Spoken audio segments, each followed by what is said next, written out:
رب اشرح لی صدری ویسر لی امری واحلل عقدۃ من لسانی یفقهوا قولی واجعل لی وزیرا من اہلی اللہ اکبر کبیرا رب زدنا علما رب زدنا علما رب زدنا علما اللہم فقہنا فی الدین۔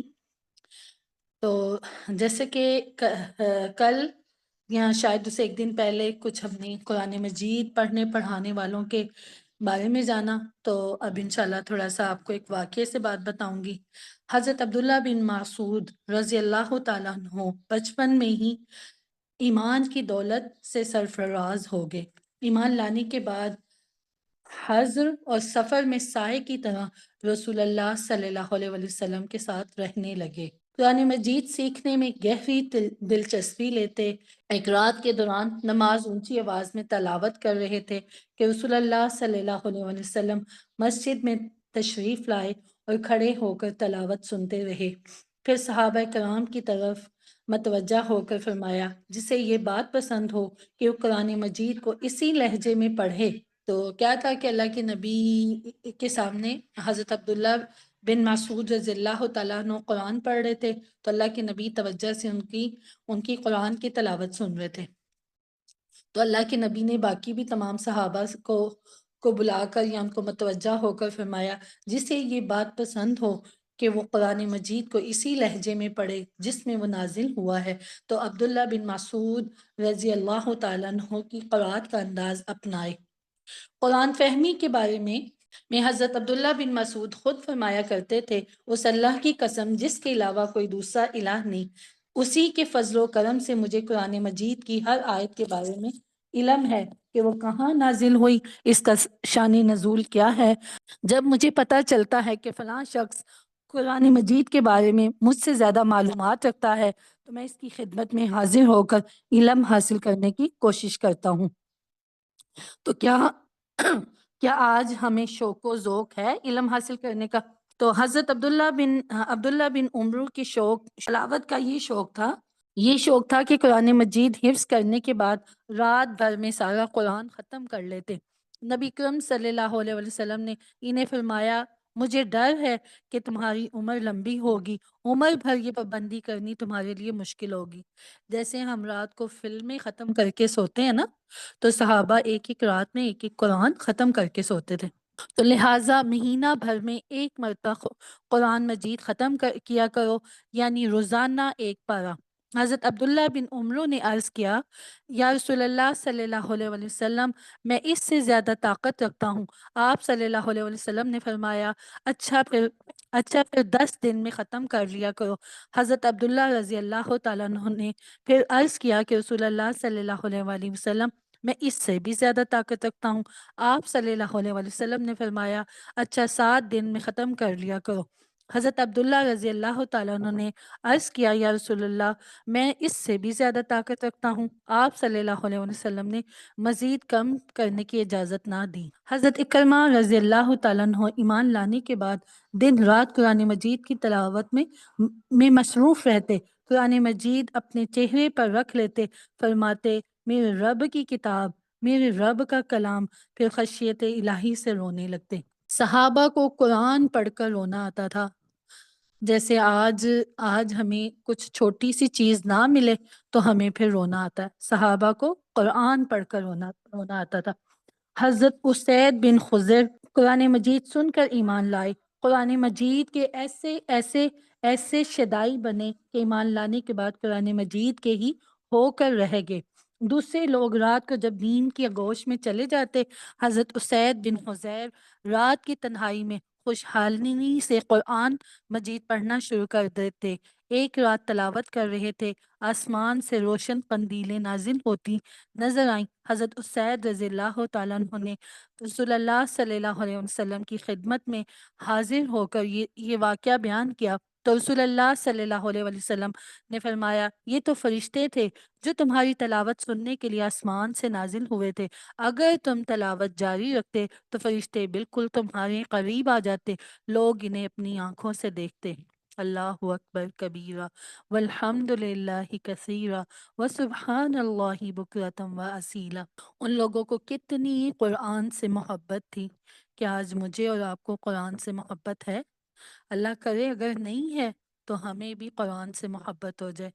حضرت عقبہ بن عامر رضی اللہ تعالیٰ عنہ بڑی دل سوز آواز میں قرآن مجید کی تلاوت فرماتے، جسے سن کر صحابہ رضی اللہ تعالیٰ عنہ کی آنکھوں سے آنسو بے اختیار جاری ہو جاتے، کیونکہ ان کو سمجھ آتا تھا نا، خشیت الہی سے ان پر خوف طاری ہو جاتا۔ ایک مرتبہ حضرت عمر نے حضرت عقبہ رضی اللہ تعالیٰ عنہ کو بلایا، فرمایا عقبہ قرآن سناؤ۔ حضرت عقبہ نے قرآن مجید کی تلاوت شروع کی تو حضرت عمر رضی اللہ تعالیٰ عنہ تلاوت سن کر اس قدر روئے کہ داڑھی آنسوں سے تر ہو گئی۔ جیسے آج ہمارے گھر میں ہمارے دوست، ہمارے رشتہ دار آتے ہیں نا، تو ہم ان کو کپڑے دکھاتے ہیں نا، ہم ان کو جوتے دکھاتے ہیں، ہم ان کو اپنے گھر کی چیزیں دکھاتے ہیں نا، تو وہ صحابہ کرام جو تھے نا، اللہ والے لوگ، ان کو قرآن پڑھ کے سناتے تھے۔ اللہ کرے کہ ہمیں بھی اللہ کی باتیں، یہ قرآن سے اتنی محبت ہو جائے کہ ہماری بھی آنکھیں تر ہو جائیں۔ تو انشاءاللہ کل پھر کچھ واقعات قرآن کے پڑھنے والوں کے آپ کے سامنے رکھوں گی۔ اب ہم اپنے لیسن کی طرف چلتے ہیں۔ يا أيها الذين آمنوا كتب عليكم الصيام كما كتب على الذين من قبلكم لعلكم تتقون۔ اعوذ باللہ من الشیطان الرجیم، بسم اللہ الرحمن الرحیم۔ آیت نمبر 183۔ یا ایہا الذین آمنو، اے ایمان والو۔ اللہ کی پکار آئی 7ویں آسمان سے۔ کون ہے ایمان والے؟ آپ سب ایمان والے ہیں، آپ سب اللہ کی بات ماننے والے ہیں۔ اللہ اگر نہیں ہے تو اللہ ہمیں اپنی بات ماننے والا بنا دے۔ تو جب بندہ ایمان لے کر آتا ہے تو کیا ہوتا ہے؟ پھر اس کے اوپر کچھ ایمان کے تقاضے بھی ہوتے ہیں۔ تو اب اللہ تعالیٰ بتا رہے ہیں کہ ایمان والو، تم پر روزے فرض کر دیے گئے جیسے تم سے پہلے لوگوں پر فرض کر دیے گئے۔ کیوں؟ تاکہ تم بچ جاؤ۔ کس سے بچ جاؤ؟ جہنم کی آگ سے بچ جاؤ۔ اور یہ جو روزے ہیں نا، بہت لمبے نہیں ہیں۔ اللہ تعالیٰ بتا رہے ہیں یہ چند دن گنتی کے ہیں۔ تو جو کوئی بھی تم میں سے بیمار ہو یا سفر پر ہو تو اپنی تعداد کو پوری کر لے۔ جو اس کی طاقت رکھتے ہوں جو اس کی طاقت رکھتے ہوں اور وہ روزہ نہ رکھیں، ان پر فدیہ ہے ایک مسکین کے کھانا کھلانے کا۔ کتنے؟ ایک مسکین کے کھانا کھلانے کا۔ فمن تطوع، جو کوئی بھی اپنی مرضی سے کوئی خیر کرنا چاہے تو اس کے لیے خیر ہے۔ جو کوئی بھی نیکی کرنا چاہتا ہے خوشی سے تو وہ اس کے لیے بہتر ہے۔ اور روزہ رکھو، یہ تمہارے لیے بہتر ہے اگر تم جانو۔ تو رمضان کا جو مہینہ ہے اس کی برکت کس کی وجہ سے ہے؟ قرآن کی وجہ سے ہے۔ رمضان کے 2 تحفے ہیں، ایک قرآن اور دوسرا دعا۔ تو رمضان میں دیکھیں، جس مہینے میں قرآن اترا، اللہ سبحانہ تعالیٰ نے اس کو پورے سال کے بہترین مہینوں کا سردار بنا دیا، افضل مہینہ بنا دیا نا۔ تو جس رات میں یہ اترا، اس رات کو اللہ سبحانہ تعالیٰ نے 83 ایئرس کی عبادت کا بنا دیا، اجر کا ذریعہ بنا دیا۔ تو اب دیکھیں جس بندے کے ساتھ یہ قرآن لگ جاتا ہے تو اس کی کتنی فضیلت اللہ کی نظر میں بڑھ جاتی ہے نا۔ تو اللہ کرے کہ یہ قرآن کی ویکسینیشن ہم سب کو لگ جائے اور ہم گمراہیوں سے، ہم برائیوں سے بچ جائیں۔ تو آیت نمبر 185 کو دیکھیں۔ رمضان کا مہینہ وہ ہے جس میں قرآن نازل کیا گیا، اور قرآن کے سبجیکٹ کیا ہیں؟ ہدن، ہدایت ہے لوگوں کے لیے، وبینات، اور کیا ہے؟ لوگوں کے لیے ہدایت بنا کر، اور ہدایت اور حق و باطل کے درمیان فرق کرنے کی روشن دلیلوں کے ساتھ۔ تو اب جو کوئی تم میں سے رمضان کا مہینہ پائے تو اسے کیا چاہیے؟ چاہے روزے لمبے ہوں یا چھوٹے ہوں، گرمیوں کے ہوں یا سردیوں کے ہوں، اس کو کیا چاہیے؟ کیونکہ ایمان والے ہیں نا، اس کو کیا چاہیے؟ فَلْيَصُمْ، اس کو چاہیے کہ روزہ رکھ لیں۔ آج یقین کریں، میں نے اپنی ان آنکھوں سے دیکھا ہے، کئی لوگ جون جولائی میں جب رمضان آیا نا، گرمیوں کے روزے ہیں نا، ہم نہیں روزہ رکھتے، لمبے روزے ہیں نا، پیاس لگتی ہے، کاروبار کرنا ہوتا ہے، بزنس کرنا ہوتا ہے، تو ہم روزہ نہیں رکھتے۔ تو اللہ تعالیٰ تو کہہ رہے کہ روزے رکھ لو۔ تو جو کوئی تم میں سے بیمار ہو یا سفر پر ہو تو وہ اپنی تعداد کو مکمل کر لے دوسرے دنوں میں۔ تو اللہ تعالیٰ تمہارے ساتھ آسانی چاہتا ہے، اللہ تمہارے ساتھ مشکل نہیں کرنا چاہتا۔ اللہ تو اپنے بندوں کے ساتھ محبت کرتا ہے۔ اگر یہ اللہ سبحانہ تعالیٰ نے روزے کی ذمہ داری ڈالی ہے تو اس کے پیچھے خیر ہوتی ہے، روزہ رکھنے میں صحت ہوتی ہے، تو تاکہ تم اپنی گنتی کو مکمل کر لو، تاکہ تم بڑائی بیان کرو اللہ کی اس پر جو اللہ نے تمہیں ہدایت دی، تاکہ تم شکر ادا کرو۔ کیا ہے؟ مثلا دیکھیں رمضان المبارک جو ہوتا ہے نا، اس میں یہ ہوتا ہے کہ اس کے بہت فائدے ہوتے ہیں، انسان بہت سی برائیوں سے، اس کی جسمانی طور پہ بھی اس روزے کے بہت فائدے ہیں۔ تو دیکھیں کیا غرض و غایت، کیا مقصد ہے، آخر منزل کیا ہے؟ مطلوب تو یہ ہے کہ تمہارا جو جسم حوانی ہے یہ کچھ کمزور پڑے، روح ربانی جو تم میں اللہ نے پھونکی ہے اسے تقویت حاصل ہو۔ دن میں روزہ رکھو، اس حیوانی وجود کو ذرا کمزور کرو، اس کے تقاضوں کو دباؤ، پھر راتوں کو کھڑے ہو جاؤ، اللہ کا کلام سنو، پڑھو، تاکہ تمہاری روح کو کیا ملے؟ غذا ملے، اس پر آب حیات کا اثر ہو۔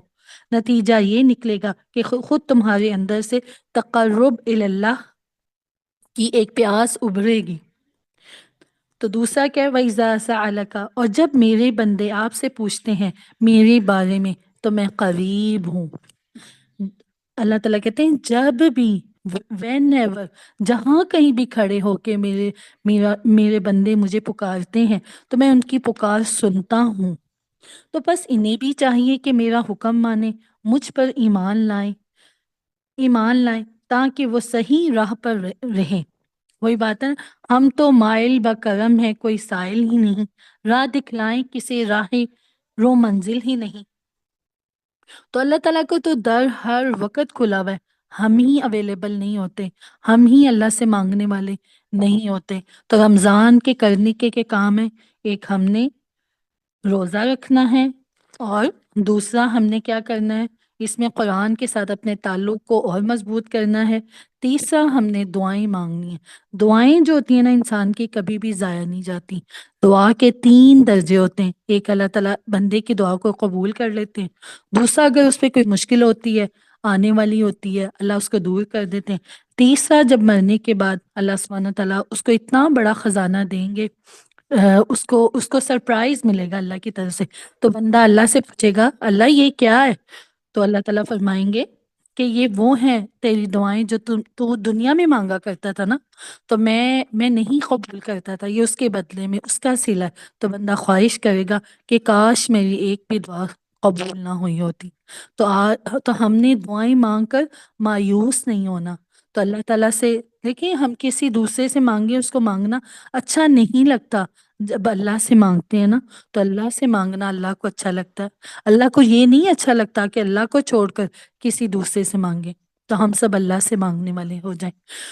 تو پھر اس کے بعد اللہ تعالیٰ بتا رہا ہے آیت نمبر 187 میں، حلال کر دیا گیا ہے تمہارے لیے روزوں کی راتوں میں بے حجاب ہونا اپنی بیویوں سے، وہ لباس ہے تمہارا، تم ان کے لباس ہو، اللہ کے علم میں ہے تم اپنے آپ کے ساتھ خیانت کر رہے ہو، تو اللہ نے تم پر نظر رحمت فرمائی، تمہیں معاف کر دیا، تو اب تم ان کے ساتھ تعلق قائم کرو، تلاش کرو جو اللہ نے لکھ دیا تمہارے لیے۔ جو میاں بیوی کا تعلق ہوتا ہے نا، یہ کس وجہ سے ہوتا ہے؟ کہ اولاد پیدا ہو، نہ کہ جسٹ فار پلیجرمنٹ کے لیے۔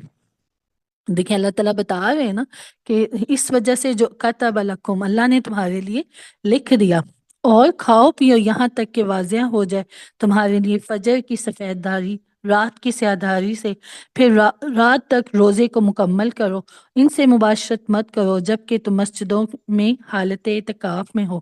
یہ حدیں ہیں اللہ کی، کیا کرنا ہے؟ ان حدوں کے قریب مت جانا۔ مثلا یہ جو حدیں ہیں ان حدوں کے قریب مت جاؤ۔ اسی طرح اللہ تعالیٰ بیان کرتا ہے تمہارے لیے، لوگوں کے لیے اپنی آیات تاکہ وہ بچ جائیں۔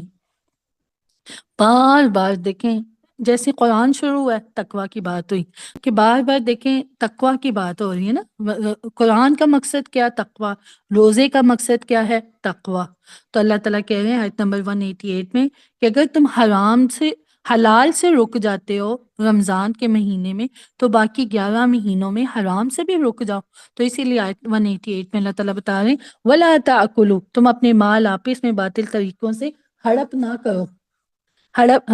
نہ کرو، اس کو ذریعہ نہ بناؤ، حکام تک پہنچانے کا، تاکہ تم لوگوں کے مال کا کچھ حصہ ہڑپ کر سکو گناہ کے ساتھ، اور تم اس کو جانتے بوجھتے کر رہے ہو کہ یہ تم جان بوجھ کے کر رہے ہو۔ یہ تقوی کے لیے معیار اور کسوٹی ہے۔ جو شخص عقل حلال پر رک گیا، حرام خوری سے بچ گیا، وہ متقی ہے۔ ورنہ نمازوں روزوں کے انبار کے ساتھ ساتھ جو شخص حرام خوری کی روش اختیار کیے ہوئے، وہ متقی نہیں۔ ایک طرف نماز اور اس کے ساتھ حرام کاروبار ہیں یا حرام خوری ہو رہی ہے، تو وہ شخص متقی نہیں۔ پھر اس کے بعد اللہ تعالیٰ بتا رہے ہیں آیت نمبر 189 میں، اے نبی صلی اللہ علیہ وسلم، یہ آپ سے پوچھ رہے ہیں چاند کی گھٹتی اور بڑھتی صورتوں کے بارے میں۔ چاند کیا ہے؟ چاند کہہ دیجئے یہ لوگوں کے لیے اوقات کا تعین ہے اور حج کے لیے ہے۔ یہ اللہ تعالیٰ کا ایک کیلنڈر لٹکا دیا گیا ہے۔ حلال کو دیکھ کر معلوم ہو گیا کہ چاند کی پہلی تاریخ ہوگی، کچھ دنوں کے بعد چاند آدھا رہ جاتا ہے، اور ایک ہفتہ گزر گیا، وہ ہفتے ہو گئے، 2 ہفتے ہو گئے تو چاند پورا ہو گیا۔ اب اس نے گھٹنا شروع کیا، تو یہ نظام گویا لوگوں کے لیے اوقات کار کی تعین کے لیے ہے۔ تو اور دوسرا، اور یہ کوئی نیکی نہیں کہ تم گھروں میں ان کی پشت کی طرف سے داخل ہو، بلکہ نیکی تو اس کی ہے جس نے تقوی اختیار کیا۔ پہلے لوگ کیا سمجھتے تھے؟ نیکی کے معیار کو یہ سمجھتے تھے کہ ہم گھروں سے پیچھے سے داخل آ جائیں۔ اہل عرب ایام جہالیت میں بھی تو حج کر رہے تھے، مناسک حج کی کچھ بگڑی ہوئی شکلیں بھی موجود تھیں۔ اس کے ساتھ ساتھ انہوں نے کچھ بدعات اور رسوم کا اضافہ بھی کر لیا تھا۔ ان میں سے ایک بدعت یہ تھی، جب وہ احرام باندھ کر گھر سے نکل پڑتے تو اس کے بعد اگر انہیں گھروں میں داخل ہونے کی ضرورت پیش آتی تو گھروں کے دروازوں سے داخل نہ ہوتے، بلکہ گھر کے جو پچھلی ہوتی ہے نا دیوار، ادھر سے پھانک کر اندر آتے۔ تو اس چیز کو یہ بہت بڑا تقوی سمجھتے تھے۔ پھر اللہ سبحانہ تعالیٰ نے بتایا یہ سرے سے کوئی نیکی کی بات نہیں کہ تم گھروں میں ان کے پچھواڑوں سے داخل ہو، بلکہ اصل نیکی تو یہ ہے کہ جو تقوی اختیار کرے۔ اصل نیکی کیا ہے؟ تقوی، تقوی، تقوی، بار بار اللہ تعالیٰ تقوی کی بات کر رہے ہیں۔ تو کہاں سے آؤ؟ گھروں کے دروازوں سے آؤ، ڈر جاؤ اللہ سے، لعلکم تفلحون، تاکہ تم کامیاب ہو جاؤ۔ اللہ کرے کہ ہم قرآن پڑھ کے اللہ ہمیں متقیہ بنا دے، ہمارے دلوں میں تقوی آ جائے، ہمارے دلوں میں اللہ کا خوف آ جائے، ہمارے دلوں میں اللہ کی محبت آ جائے۔ آیت نمبر 190، اور لڑو اللہ کی راہ میں ان سے جو تم سے جنگ کر رہے ہیں، وَلَا تَعْتَدُوا، اور لیکن حد سے تجاوز نہ کرو، بے شک اللہ سبحانہ تعالیٰ نہیں پسند کرتا حد سے بڑھنے والوں کو۔ جب ہم قرآن پڑھتے ہیں نا، ہمیں اللہ کی پسند اور ناپسند کا پتہ چلتا ہے نا، تو اب یہاں اللہ تعالیٰ کیا کہہ رہے ہیں کہ جو حد سے بڑھ جاتا ہے اللہ اس کو محبت نہیں کرتا۔ انہیں قتل کرو جہاں کہیں بھی انہیں پاؤ، نکالو ان کو وہاں سے جہاں سے انہوں نے تم کو نکالا۔ فتنہ قتل سے بھی بڑھ کر ہے۔ ہاں، مسجد الحرام کے پاس جسے امن کی جگہ بنا دیا گیا، ان سے جنگ مت کرو جب تک وہ تم سے اس میں جنگ نہ کریں، پھر اگر وہ تم سے جنگ کا اعلان کریں تو ان کو قتل کرو، اسی طرح کا بدلہ ہے کافروں کا۔ ایسے ہے کہ کچھ حرمت کے مہینے ہوتے ہیں نا، ان میں جنگ کا منع کیا جاتا ہے۔ تو اللہ تعالیٰ بتا رہے ہیں کہ جو مسجد الحرام ہے وہ حرم کی جگہ ہے، تو ادھر جنگ نہیں کرنی۔ اگر کوئی دوسرا بندہ خود شروع کر دے پھر سیلف ڈیفenس کے لیے، پھر تو اس کے ساتھ جنگ کرنی پڑے گی نا۔ تو یہ کافروں کا تو یہی بدلہ ہے نا۔ تو پھر اگر وہ باز آ جائیں تو یقیناً اللہ تعالیٰ معاف کرنے والا، اللہ تعالیٰ بہت مہربان ہے۔ لڑو ان سے یہاں تک کہ فتنہ باقی نہ رہے، اللہ کا دین ہو جائے۔ پھر اگر وہ باز آ جائیں تو کوئی زیادتی جائز نہیں مگر ظالموں پر۔ حرمت والا مہینہ بدلہ ہے حرمت والے مہینے کے، حرمات کے اندر بھی بدلہ ہے۔ ڈر جاؤ، جو کوئی تم میں سے زیادتی کرے تو تم بھی اس کے خلاف کارروائی کرو جیسا کہ اس نے تم پر زیادتی کی۔ واتقوا اللہ، اللہ کا تقوی اختیار کر لو۔ وَاعْلَمُوا، اور جان لو، کیا جان لو؟ کہ اللہ تعالیٰ تقوی کرنے والوں کے ساتھ ہے۔ جو تقوی رکھتا ہے اس کو اللہ کی معیت مل جاتی ہے، اللہ کا ساتھ مل جاتا ہے۔ تو اب یہاں سے آیت نمبر 195 میں انفاق فی سبیل اللہ کی بات ہو رہی ہے۔ کیا ہے؟ وَأَنفِقُوا، خرچ کرو، کہاں پہ؟ اللہ کے رستوں میں۔ آج ہم کہاں خرچ کر رہے ہیں؟ آج ہم جوتوں پہ، آج ہم اپنی کپڑوں پہ، آج ہم اپنے گھروں پہ کر رہے ہیں۔ یعنی جس وقت اللہ کے دین کو روپے پیسے کی ضرورت ہو، اس وقت جو لوگ اللہ کی راہ میں جان و مال کی قربانی سے جی چراتے ہیں، وہ اپنے آپ کو اور اپنے ہاتھوں کو ہلاکت میں ڈالتے ہیں۔ تو یہاں اللہ تعالیٰ کہہ رہے ہیں کہ خرچ کرو اللہ کے راستے میں اور اپنے ہاتھوں کو ہلاکت میں نہ ڈالو۔ تو دیکھیں، وہی ایک مال ہوتا ہے، اس کو ہم اللہ کے راستے میں خرچ کر دیں، اسی مال کو اسی ہاتھوں سے ہم کوئی جا کے مووی دیکھ آئیں، کوئی اللہ کی ناپسند کا کام کر لیں، تو ہم نے اپنے ہاتھوں کو ہلاکت میں ڈالا۔ خرچ کرو اللہ کی راہ میں، مت ڈالو اپنے آپ کو اور اپنے ہاتھوں کو ہلاکت میں، اور احسان کی روش اختیار کرو۔ بے شک اللہ سبحانہ تعالیٰ پسند کرتا ہے احسان کرنے والوں کو۔ قرآن پڑھتے نا، ہمیں اللہ کی پسند اور ناپسند کا پتہ چلے گا نا۔ جیسے اللہ تعالیٰ تقویٰ کرنے والوں سے محبت کرتا ہے، اللہ تعالیٰ احسان کرنے والوں سے محبت کرتا ہے۔ اور اللہ تعالیٰ آیت نمبر 196 میں بتا رہے، حج اور عمرہ مکمل کرو۔ کس کے لیے؟ اللہ ہی کے لیے۔ حج اور عمرہ کس کے لیے کرنا ہے؟ اللہ کے لیے کرنا ہے۔ تو آج ہم دکھاوے کا، آج ہر چیز ریاکاری کی نظر ہو گئی ہے۔ آج ہم حج کے لیے جاتے ہیں، عمرے کے لیے جاتے ہیں، ہم بتاتے ہیں کہ میں نے 10 حج کر لیے، میں نے 4 عمرے کر لیے، آج میں اتنی دفعہ گئی، میں اتنی دفعہ گئی۔ تو ریاکاری کی ہوئی عمرے، عبادات ساری کی ساری ضائع ہو جاتی ہیں۔ فَإِنْ أُحْصِرْتُمْ، پھر اگر تمہیں گھیر لیا جائے تو جو کوئی بھی قربانی میسر ہو وہ پیش کر دو، اور اپنے سر اس وقت نہ مونڈو جب تک قربانی اپنی جگہ نہ پہنچ جائے۔ پھر جو کوئی تم میں سے بیمار ہو یا اس کے سر میں کوئی تکلیف ہو تو وہ فدیے کے طور پر روزے رکھے یا صدقہ دے دے یا قربانی کرے۔ پھر جب تم امن میں آ جاؤ تو تم سیدھے بیت اللہ پہنچ سکتے ہو۔ تو جو کوئی بھی فائدہ اٹھائے عمرے کا حج سے پہلے تو وہ قربانی پیش کرے جو بھی اسے میسر ہو۔ پھر جو کوئی نہ پائے تم میں سے قربانی تو 3 دن کے روزے رکھے، 7 روزے اور 7 روزے رکھو جب کہ تم واپس پہنچ جاؤ۔ 3 مکہ میں رکھنے اور 7 وہاں جب اپنے ملک میں پہنچ جائیں۔ تل کا عشرۃ کاملہ، یہ کل 10 روزے ہوں گے۔ یہ رعایت اس کے لیے ہے جس کے گھر والے مسجد الحرام کے قریب نہ رہتے ہوں۔ ڈر جاؤ اللہ سے، جان لو بے شک اللہ تعالیٰ سخت سزا دینے والا ہے۔ بار بار تقوی کی بات شروع ہو رہی ہے۔ کیا ہمیں پڑھ کر اللہ کا تقوی آ رہا ہے؟ کیا ہم ان آیات کو پڑھ کر اپنے آپ کو متقیہ بنا رہے ہیں؟ حج کے مہینے معلوم ہے، تو جس نے اپنے اوپر لازم کر لیا ان مہینوں میں حج کو، تو وہ حج میں کیا نہیں کرنے کے کام۔ آج ہمیں یہ تو پتہ ہے کہ ہم نے حج میں جانا ہے، نئے جوڑے لے کر جانا ہے، میڈیسن لے کر جانا ہے، اپنی چیزیں لے کر جانا ہے۔ تو اصل چیز جو ساتھ رکھنے کی ہے وہ ہے تقوی۔ تو کیا ہے؟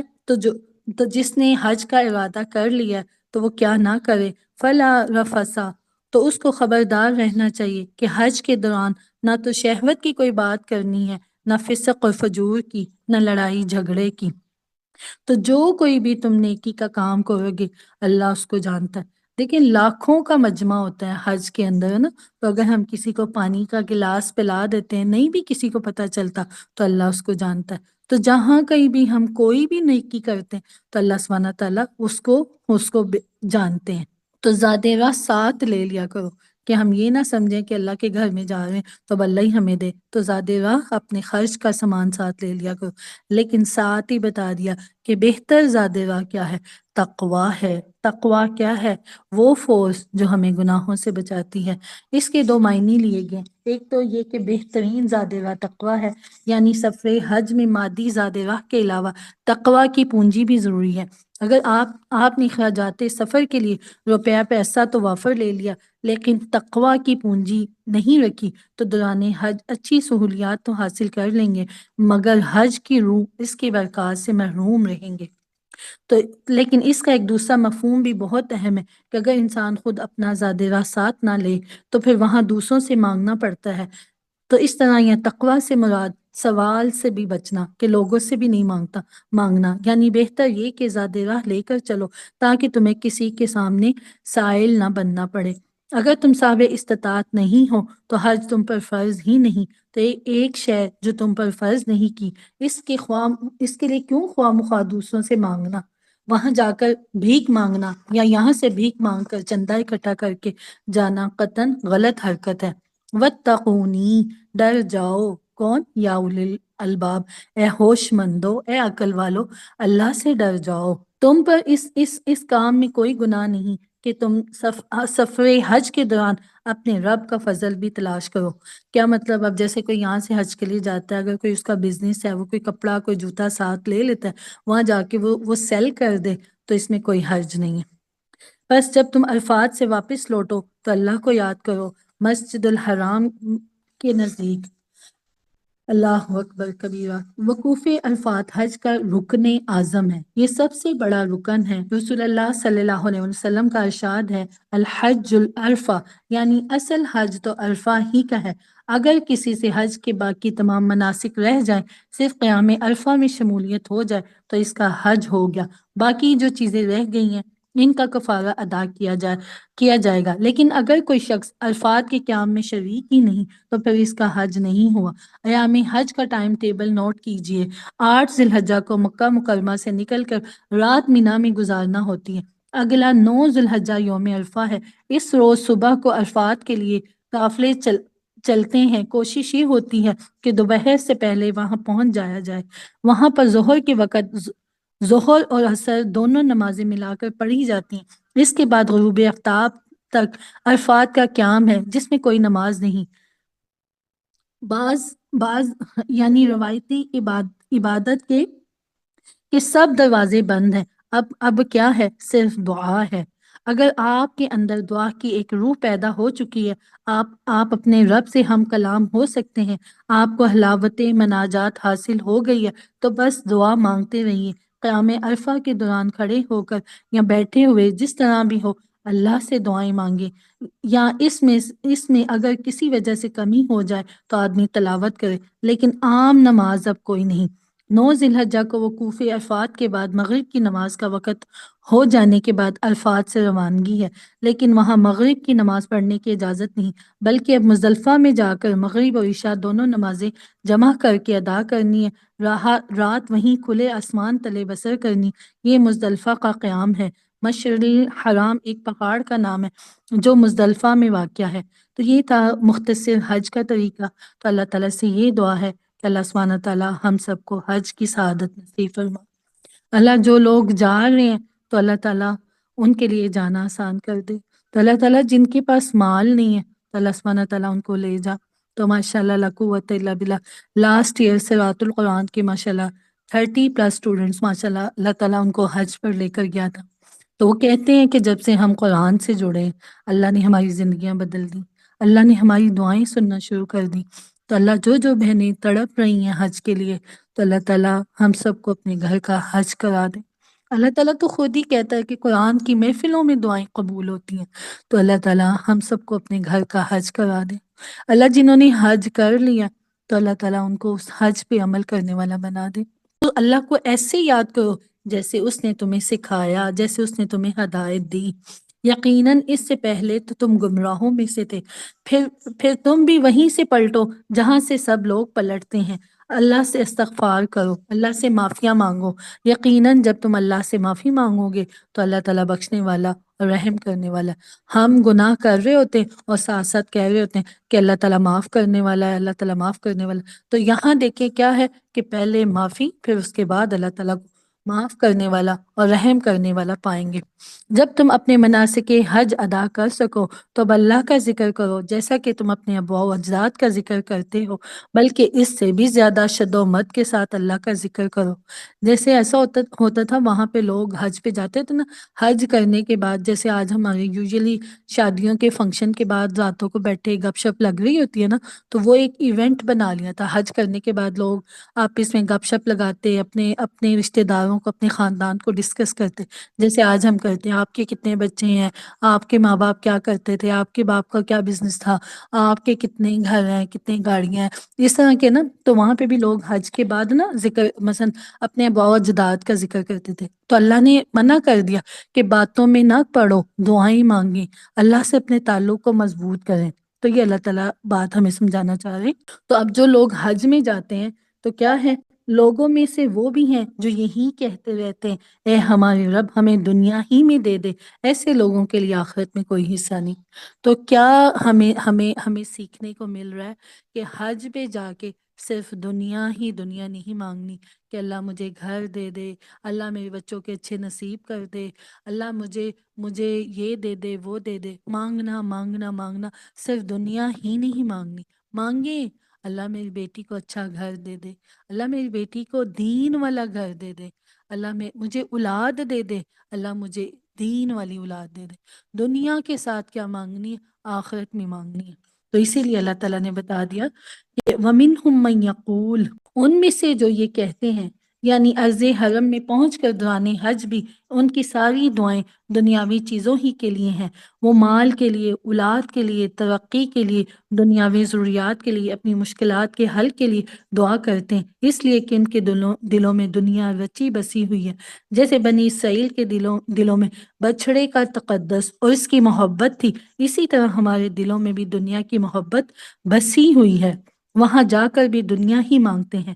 تو یہاں پہ اللہ تعالیٰ نے واضح کر دیا جو دنیا مانگتا ہے اس کا آخرت میں کوئی حصہ نہیں۔ تو لیکن جو ایمان والے ہیں وہ کیا مانگتے ہیں؟ وَمِنْهُمْ مَنْ يَقُولُ رَبَّنَا آتِنَا فِي الدُّنْيَا حَسَنَةً وَفِي الْآخِرَةِ حَسَنَةً وَقِنَا عَذَابَ النَّارِ۔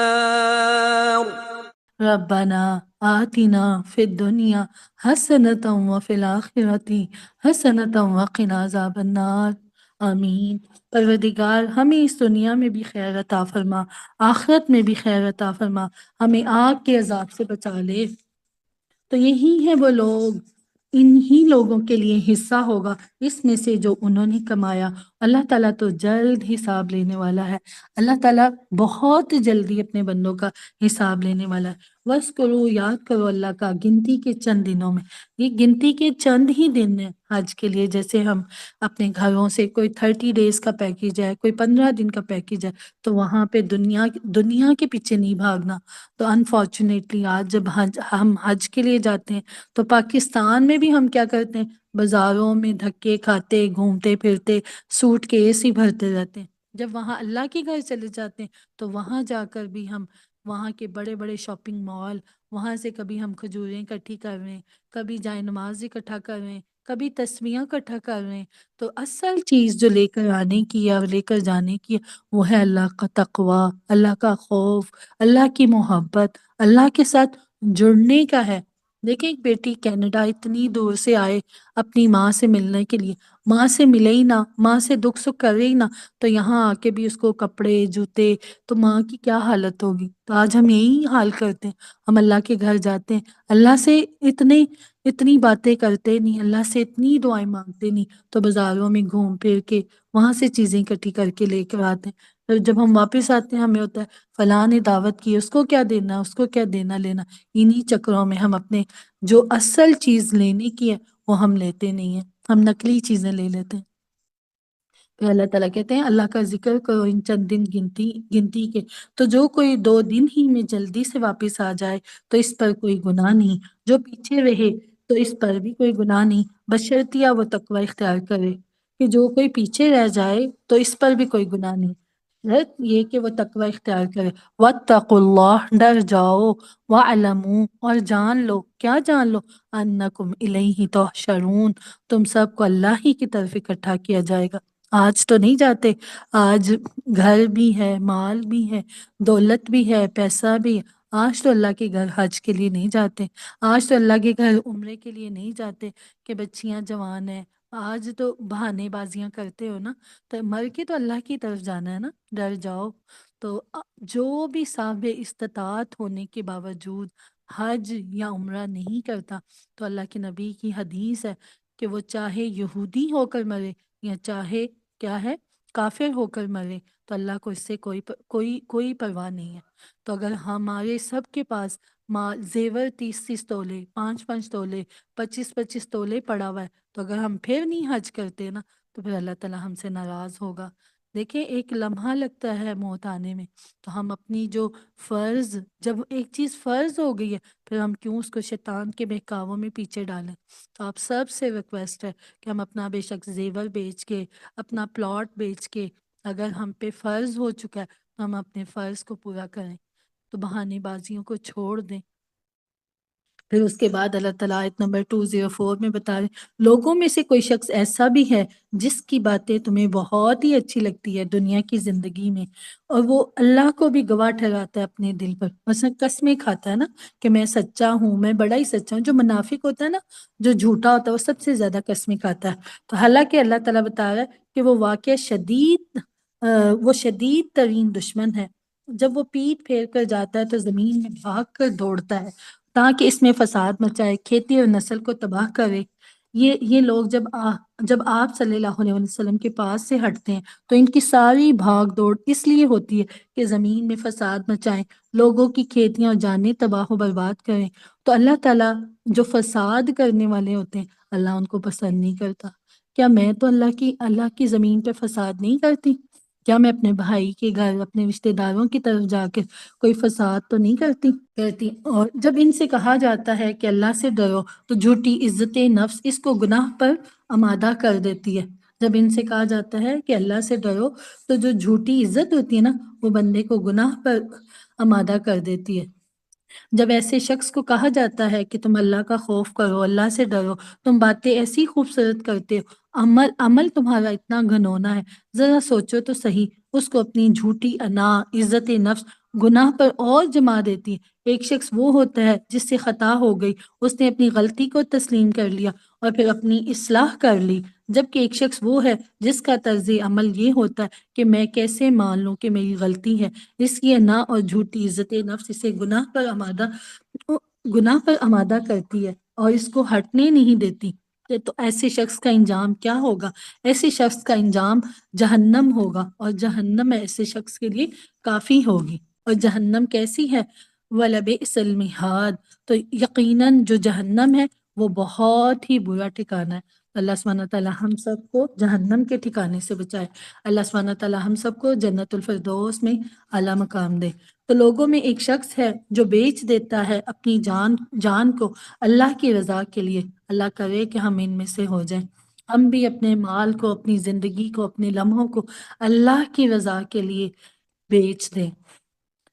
اس کی زندگی کا موٹو کیا ہو؟ اِنَّ صَلَاتِي وَنُسُكِي وَمَحْيَايَ وَمَمَاتِي لِلَّهِ رَبِّ الْعَالَمِينَ، اس کی زندگی، اس کی نماز، اس کی موت، اس کا جینا اللہ رب العالمین کے لیے ہو جائے۔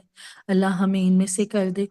اللہ تعالیٰ جو اللہ کے بندے، اللہ ان کے ساتھ شفقت کرنے والا ہے اپنے بندوں کے ساتھ۔ پھر اللہ تعالیٰ کی پکار لگتی ہے ایمان والوں کو۔ اللہ تعالیٰ مجھے اور آپ کو پکار رہے ہیں، پکار کر کیا کہہ رہے ہیں؟ يا أيها الذين آمنوا ادخلوا في السلم كافة ولا تتبعوا خطوات الشيطان إنه لكم عدو مبين۔ ادخلو، داخل ہو جاؤ، کس میں؟ اسلام میں، پورے کے پورے۔ دیکھیں ایک گاڑی میں ہمارا پاؤں ایک اندر ہو اور باہر ہو تو گاڑی چلا دی جائے تو کیا ہوگا؟ ہمارا ایکسیڈنٹ ہو جائے گا نا۔ تو آج ہم نے اسلام کے ایکسیڈنٹ کیے ہوئے، آج ہمارا ایک پاؤں مسلمانوں والا ہے، ایک پاؤں ہمارا ہندوؤں کی رسموں والا ہے، تو آج ہم پورے کے پورے اسلام میں داخل نہیں ہو رہے۔ تو اللہ کرے کہ ہم پورے کے پورے اسلام میں داخل ہو جائیں۔ جیسے ابھی ہم پیچھے پڑھ کے آئے نا 85 آیات میں، افتؤمنون ببعض الکتاب وتکفرون ببعض، کیا تم ہماری کتاب اور دین شریعت کے ایک حصے کو مانتے ہو، ایک کو چھوڑ دیتے ہو؟ سو جو کوئی بھی تم میں سے یہ روش اختیار کریں، ان کی کوئی سزا اس کے سوا نہیں کہ دنیا میں ذلت خواری ان پر مسلط کر دی گئی اور قیامت کے دن ان کو شدید ترین عذاب میں دھکا دے دیا جائے گا۔ تو یہاں اللہ تعالیٰ کہہ رہے کہ آدھی کتاب کو نہ مانو، پوری اطاعت کرو، ادھوری اطاعت نہ کرو، پورے کے پورے اسلام میں داخل ہو جاؤ۔ اگر نہیں داخل ہوگے پورے کے پورے تو نقصان ہوگا۔ تو اللہ تعالیٰ کہتے ہیں کیوں نہیں ہم اسلام کے اندر پورے کے پورے داخل ہوتے؟ ریزن بھی اللہ نے بتا دی کہ جو شیطان ہے وہ مکمل اطاعت نہیں کرنے دیتا. تو کیا نہ کرو، ولا تتبعوا، پیچھے نہ لگو شیطان کے قدموں کے.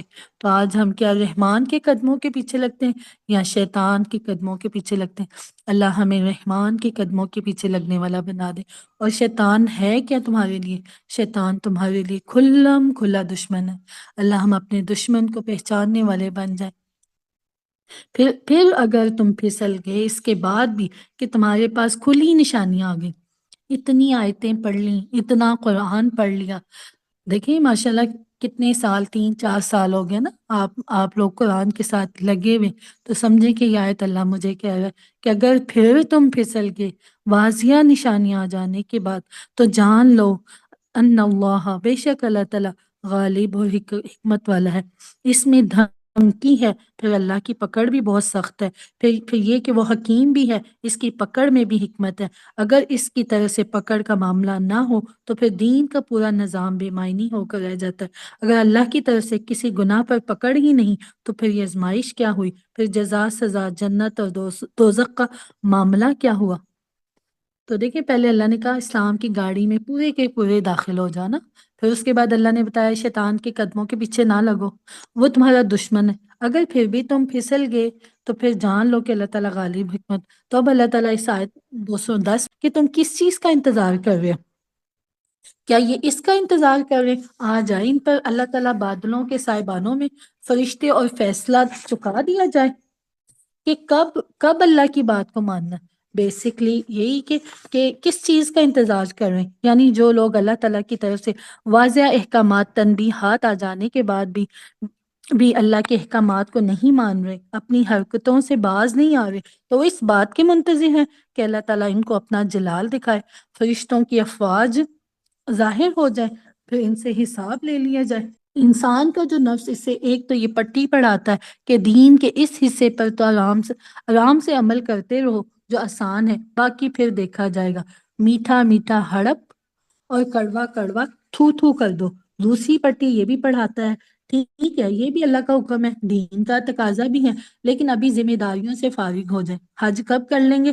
بیٹیاں جوان ہیں، ان ذمہ داریوں سے فارغ ہو جائیں. ابھی ذرا بچوں کے معاملات ہیں، بچے روزگار ہو جائیں، بچیوں کے ہاتھ پیلے ہو جائیں، میں ریٹائرمنٹ لے لوں، اپنا مکان بنا لوں، پھر میں اپنے آپ کو دین کے لیے خالص کر لوں گا. یہ نفس کا سب سے بڑا دھوکہ ہے. اس طرح وقت گزرتے گزرتے انسان موت کی وادی میں چلا جاتا.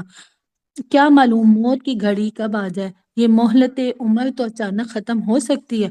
پوری دنیا کی قیامت بھی جب آئے گی اچانک آئے گی، اور ہر شخص کی ذاتی قیامت تو اس کے سر پر تلوار کی طرح لٹکی ہوئی ہے. من مات فقد قامت قیامتہ، جو مر گیا اس کی قیامت تو آ گئی. تو کیا تمہارے پاس کوئی گارنٹی ہے کہ یہ سارے کام کر لو گے؟ یہ سارے کام کر چکنے کے بعد زندہ رہو گے؟ تمہارے جسم میں توانائی کی کوئی طاقت بھی باقی رہ جائے گی؟ دین کا کام کوئی کر سکو تو کر لو.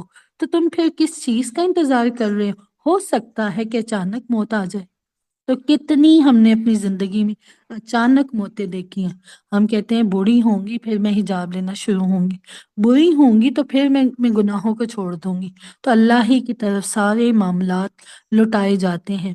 یہاں سے اللہ تعالیٰ پھر نئی کہانی شروع ہو رہی ہے. سل بني إسرائيل كم آتيناهم من آية بينة ومن يبدل نعمة الله من بعد ما جاءته فإن الله شديد العقاب. پوچھ لیجئے کن سے؟ بنی اسرائیل سے. ہم نے انہیں کتنی ہی روشن نشانیاں دی. یعنی اے مسلمانوں دیکھو کہیں تم بھی ان کے رستے پہ نہ چلنا. جیسا کہ رسول اللہ صلی اللہ علیہ وسلم نے فرمایا تھا تم لازماً اپنے سے پہلوں کے طور طریقوں کی پیروی کرو گے. بالشت کے مقابلے میں بالشت، ہاتھ کے مقابلے میں ہاتھ، یہاں تک کہ اگر وہ گو کے بل میں گھسے ہوں گے تم بھی گھس کر رہو گے. ہم نے عرض کیا ہے اللہ کے رسول یہود و نصارہ کی؟ آپ صلی اللہ علیہ وسلم نے فرمایا تو اور کس کی؟ تب جو کوئی بدل دے اللہ کی نعمت کو جو کوئی بدل ڈالے اللہ کی نعمت کو بعد اس کے کہ وہ اس کے پاس آ گئی ہو تو وہ جان لے کہ اللہ تعالیٰ سزا دینے میں بہت سخت ہے۔ جو کوئی اللہ کی نعمت کو پانے کے بعد اس میں تبدیلی یا اس میں تحریف کرتا ہے یا خود غلط روش اختیار کرتا ہے تو اس کو جان لینا چاہیے کہ اللہ تعالیٰ اس کے اس طرز عمل پر اس کو بہت سخت مثالیں دے گا۔ جیسے کہ اللہ سبحانہ تعالیٰ نے پیچھے ہمیں بنی اسرائیل کے واقعات سے ہمیں بتایا نا کہ جب انہوں نے اللہ تعالیٰ نے ان پہ انعام کیا، یاد کرو اے بنی اسرائیل، کہ جب اللہ تعالیٰ نے ان پہ انعام کیا تو اللہ تعالیٰ نے ان کو فضیلت دے دی تمام جہان والوں پر، تو لیکن جب انہوں نے اس انعام کی قدر نہیں کی تو اللہ تعالیٰ نے ضربت علیہم الذلہ، اللہ نے ان کے اوپر ذلت مار دی، مسکینی مار دی، پھر وہ اللہ کا غصہ لے کر لوٹے۔ تو اگر آج ہمیں بھی نعمت قرآن ملا، نعمت ایمان ملی، اگر آج ہم نہیں اس قرآن پہ عمل کریں گے تو اللہ کو ہم پہ بھی آج غصہ آ رہا ہے۔ تو کیا کس وجہ سے، مثلا کس وجہ سے اتنی روشن نشانیاں قرآن آ جانے کے باوجود بھی نہیں آتے؟ تو وہ وجہ اللہ تعالیٰ آیت نمبر 212 میں بتا رہے ہیں، ان کافروں کے لیے دنیا کی زندگی مزین کر دی گئی، یہاں کی چمک دھمک شان و شوکت ان کے لیے بڑی محبوب اور دل پسند ہوگی۔ ویسے تو نئے ماڈل کی لمبی لمبی چمکیلی کاریں، اونچی اونچی عمارتیں، وسیع و عریض کوٹھیاں کس کو اچھی نہیں لگتی، لیکن کفار کے دلوں میں مال و اسباب، دنیا کی محبت اتنی گھر کر جاتی ہے، پھر کوئی اچھی بات ان کی زندگی میں نہیں رہتی، نہ ہی کوئی اچھی بات ان کے اوپر اثر کرتی ہے۔ اہل ایمان کو بھی اگر ایمان کے ساتھ یہ نعمتیں ملیں تو وہ اس سے فائدہ اٹھاتا ہے، تو وہ اور کیا کرتے ہیں، وہ ایمان والوں کا مذاق اڑاتے ہیں۔ ایسے لوگ ایمان کی راہ اختیار کرنے والوں کا مذاق اڑاتے ہیں۔ ذرا ان پاگلوں کو، ان بے وقوفوں کو، ان فنیٹک کو دیکھو جنہیں اپنے نفع نقصان کا کوئی ہوش ہی نہیں۔ مثلا جو دین کی طرف آنے والوں کے لیے وہ کہتے ہیں کہ یہ بے وقوف ہے۔ اور والذین اتقوا، جن لوگوں نے تقوی کی روش اختیار کی تھی، قیامت کے دن وہ ان کے اوپر ہوں گے۔ جن کو یہ بے وقوف سمجھتے تھے، جن کو یہ اپنے سے کم درجے والے سمجھتے تھے، اللہ قیامت کے دن ان کو اوپر والے درجے پہ بٹھا دے گا۔ وہ ان کافروں کے مقابلے میں اعلی مراتب، اعلیٰ مقام پر ہوں گے۔ واللہ یرزق من یشاء، اللہ تعالیٰ رزق عطا فرمائے گا جس کو چاہے گا۔ یہ جنت کی طرف اشارہ ہے کہ اللہ تعالیٰ ان کو اعلیٰ مقام دے گا۔ اللہ تو ہمیں بھی جنتوں میں اعلیٰ مقام دے دے۔ اللہ ہمیں تو جنتوں میں نبیوں کا ساتھ دے دے۔ اللہ ہمیں جنتوں میں صدیقین کا ساتھ دے دے۔ اللہ ہمیں جنتوں میں اپنا دیدار کروا دے۔ اللہ ہم اپنی آنکھوں کو اس قابل کر لیں، ہمیں اپنی آنکھوں سے اللہ تعالیٰ تو حرام سے بچا لے۔ تو جو آنکھیں حرام دیکھیں گی وہ کیسے اچھی چیزیں دیکھ سکیں گی؟ تو اللہ ہماری تنہائیوں کو پاکیزہ کر دے۔ اللہ ہمارے بچوں کی تنہائیوں کو پاکیزہ کر دے۔ تمام انسان ایک ہی امت تھے، تو اللہ تعالیٰ نے اپنے نبی بھیجے جو خوشخبری سناتے، خبردار کرتے ہوئے آئے۔ اللہ تعالیٰ نے انبیاء کا سلسلہ جاری فرمایا جو نیکوکاروں کو بشارت دیتے، غلط کام کرنے والوں کو خبردار کرتے۔ تو ان کے ساتھ اپنی کتاب نازل فرمائی حق کے ساتھ، تاکہ وہ فیصلہ کر دے لوگوں کے درمیان ان امور میں جن میں انہوں نے اختلاف کیا۔ کتاب میں اختلاف نہیں کیا مگر انہی لوگوں نے جنہیں یہ دی گئی تھی، اس کے بعد کہ ان کے پاس روشن ہدایات آ چکی، محض باہمی آپس کی ضد کی وجہ سے، دیکھیں ضد کی وجہ سے ان کو سمجھ آ گیا تھا کہ یہ اللہ کا نبی سچا ہے، ان کو پتہ چل گیا تھا یہ کتاب سچی ہے۔ آج دیکھیں، آج ہمیں بھی تو پتہ ہے نا قرآن سچا ہے، تو ہم کتنا اس قرآن پہ عمل کرتے ہیں۔ آج ہمیں بھی تو پتہ ہے نا میرا اور آپ کا نبی سچا ہے، سچی تعلیمات لے کر آیا، تو ہم میں سے کتنے لوگ ہیں جنہوں نے سیرت النبی پڑھی؟ ویسے ہم زبان سے بڑے دعوے کرتے ہیں اللہ کے نبی سے محبت ہے، تو سیرت صحابیات کو پڑھ کے دیکھیں کیسے کیسے وہ پڑھ کے انسان کی آنکھوں سے آنسو آتے ہیں نا۔ آج تو شوہر کچھ کہہ دے، ساس کچھ کہہ دے، اولاد کچھ کہہ دے تو ہم روتے ہیں مگر مچھ آنسوں کی طرح۔ صحابہ قرآن کو پڑھ کے روتے تھے، صحابہ اللہ کے نبی کی باتوں کو سن کر روتے تھے۔ آج ہمارے دل اتنے پتھر ہو گئے کہ ہمیں رونا ہی نہیں آتا۔ تو پھر فہد اللہ، تو بس اللہ نے ہدایت بخشی ان لوگوں کو جو ایمان لائے اس حق کے معاملے میں جس میں لوگوں نے اختلاف کیا تھا اپنے حکم سے۔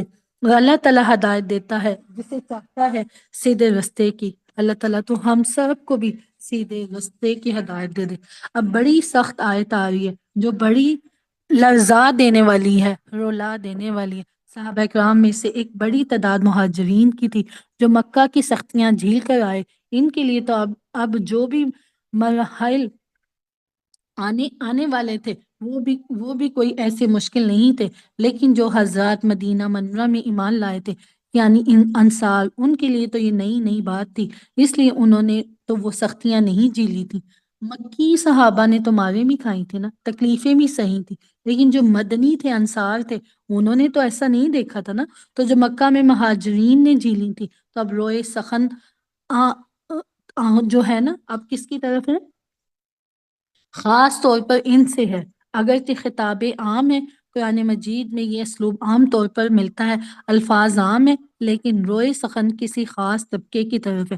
تو در حقیقت یہاں انصار کو بتلایا جا رہا ہے کہ محمد رسول اللہ صلی اللہ علیہ وسلم پر ایمان لانا کوئی پھولوں کی سٹیج نہیں ہے۔ کیا ہے؟ ام حسبتم ان تدخلوا الجنة ولما يأتكم مثل الذين خلوا من قبلكم مستهم البأساء والضراء وزلزلوا حتى يقول الرسول والذين آمنوا معه متى نصر الله ألا إن نصر الله قريب۔ ام حسبتم ان تدخلوا الجنہ، کیا تم نے یہ سمجھ رکھا ہے کہ جنت میں ایسے ہی چلے جاؤ گے؟ حالانکہ ابھی تمہارے اوپر وہ حالات و وہ واقعات نہیں ہوئے جو تم سے پہلوں پر ہوئے۔ مثلا جنت میں داخل ہونا جو جنت کا سودا ہے، یہ برانڈڈ سودا ہے، اس کے لیے تکلیفیں برداشت کرنی پڑیں گی، اس کے لیے قربانیاں دینی پڑیں گی، اس کے لیے بھوکیں برداشت کرنی پڑیں گی۔ پہنچی ان کو سختی، بھوک کی اور تکلیف، وہ ہلا مارے گے، یہاں تک کہ وقت کا رسول اس کے ساتھی اہل ایمان پکار اٹھے کہ اللہ کی مدد کب آئے گی۔ اب انہیں یہ خوشخبری دی گئی، آگاہ ہو جاؤ، یقیناً اللہ کی مدد قریب ہے۔ یعنی اللہ تو اہل ایمان کو آزماتا ہے، اسے کھوٹے اور کھرے کو الگ کرنا ہے۔ یہ وہی بات ہے جو اس سے پہلے 19ویں رکوع کے بالکل آغاز میں آ چکی۔ وَلَنَبْلُوَنَّكُمْ بِشَيْءٍ مِّنَ الْخَوْفِ وَالْجُوعِ وَنَقْصٍ مِّنَ الْأَمْوَالِ وَأَنفُسِ وَالثَّمَرَاتِ، ہم تو تمہیں لازماً آزمائیں گے کسی قدر خوف اور بھوک سے، مال جان اور ثمرات کے نقصان سے۔ یہ کوئی پھولوں بھرا راستہ نہیں، پھولوں کی سیج نہیں، حق کا راستہ کانٹوں بڑا راستہ ہے۔ تو لیکن اس راستے میں اللہ کی مدد ضرور آتی ہے، لیکن آزمائشوں اور قربانیوں کے بعد۔ صحابہ کرام کو پھر سورۃ صف میں فتح نصرت کی خوشخبری سنا دی گئی۔ یہاں اب دیکھیں، اب صحابہ کے کچھ سوالات ہیں 215 سے۔ یسألونک، یہ آپ سے پوچھتے ہیں کہ کیا خرچ کریں، یعنی انفاق کے لیے جو کہا جا رہا ہے تو ہم کیا خرچ کریں، کتنا خرچ کریں۔ انسان بھلائی کے لیے جو بھی خرچ کرے تو اس میں سے سب سے پہلا حق کس کا ہے؟ قل ما انفقتم من خیر، کہہ دیجئے جو بھی تم خرچ کرو مال و اسباب میں سے، تو کس کے لیے؟ والدین کے لیے۔ پہلا حق کس کا؟ اللہ کے بعد والدین کا۔ والدین کے لیے، قرابت داروں کے لیے، یتیموں کے لیے، مساکین کے لیے اور مسافروں کے لیے۔ سب سے پہلا حق والدین کا ہے۔ تو آج دیکھیں والدین پہ مال خرچ کرتے ہوئے بہت کچھ ہوتا ہے، اپنی اولاد پہ ہم لاکھوں کروڑوں خرچ کر دیتے ہیں۔ اللہ کرے کہ ہم اللہ تعالیٰ نے جس طرح ہمیں سکھایا ویسے ہم اللہ کی ماننے والے ہو جائیں۔ وما تفعلوا، جو بھی تم خیر کماؤ گے، فَإِنَّ اللَّهَ بِهِ عَلِيمٌ، اللہ اس کو اچھی طرح جان لے گا۔ تم جو بھی اچھا کام کرو گے تو جان لو اللہ کے علم میں، ضرورت نہیں کہ دنیا اس سے واقف ہو۔ تمہیں اگر اللہ سے اجر لینا ہے تو وہ تو رات کے اندھیرے میں بھی دیکھ رہا ہے۔ اگر تمہارے دائیں ہاتھ نے دیا، بائیں ہاتھ کو پتہ نہیں چلا تو اللہ کو تو پھر بھی پتہ چل گیا۔ تو تم خاطر جمع رکھو، تمہاری ہر نیکی اللہ کے علم میں، وہ اسے ضائع نہیں کرے گا۔ اب اگلی آیت میں قتال کے مضمون کا تسلسل ہے۔ کیا ہے؟ کتب علیکم، مسلمانوں اب تم پر جنگ فرض کر دی گئی، اور تمہیں یہ کیا کر رہی ہے؟ وَهُوَ كُرْهٌ لَكُمْ، یہ تمہیں گراں گزر رہی ہے۔ تو ہو سکتا ہے تم کسی شے کو ناپسند کرو، وہ تمہارے لیے بہتر ہو سکتا ہے تم کسی چیز کو پسند کرو، وہی تمہارے لیے بری ہو، اور اللہ تعالیٰ جانتا ہے، تم نہیں جانتے۔ تم اپنی عقل پر ایمان نہ رکھو، اللہ کی وحی پر ایمان رکھو۔ اللہ کے رسول اللہ صلی اللہ علیہ وسلم پر ایمان رکھو، جس وقت کے لیے جو حکم موضوع تھا وہی تمہیں اللہ اس کے رسول صلی اللہ علیہ وسلم کی طرف سے دیا گیا۔ 1400 برس تک تمہیں قتال سے منع کیا گیا۔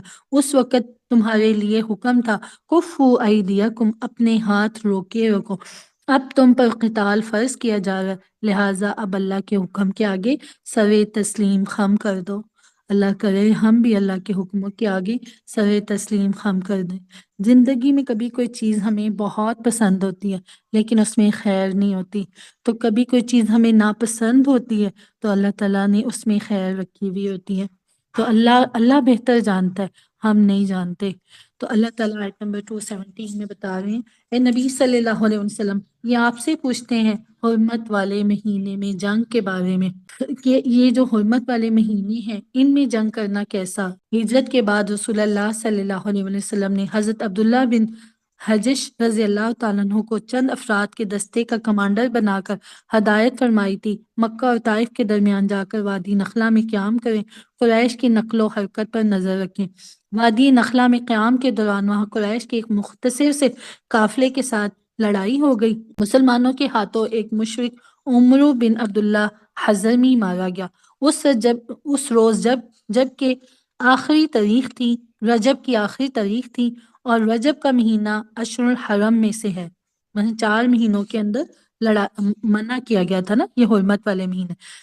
تو یہ ہجرت کے بعد پہلا خون تھا جو مسلمانوں کے ہاتھوں ہوا۔ اس پر مشرکین نے بہت شور مچایا، ان لوگوں کا کیا حال ہے کیا بنے پھرتے ہیں، اللہ والے ہیں، رسول والے ہیں، دین والے ہیں۔ مشرکین نے بہت واویلا مچایا، آخرت والے ہیں، انہوں نے حرمت کے مہینے کا بھی لحاظ نہیں کیا، اس میں جنگ کی۔ تو یہ دراصل اللہ تعالیٰ اپنے ان مومن بندوں کی طرف سے گویا اللہ تعالیٰ خود صفائی پیش کر رہا ہے نا۔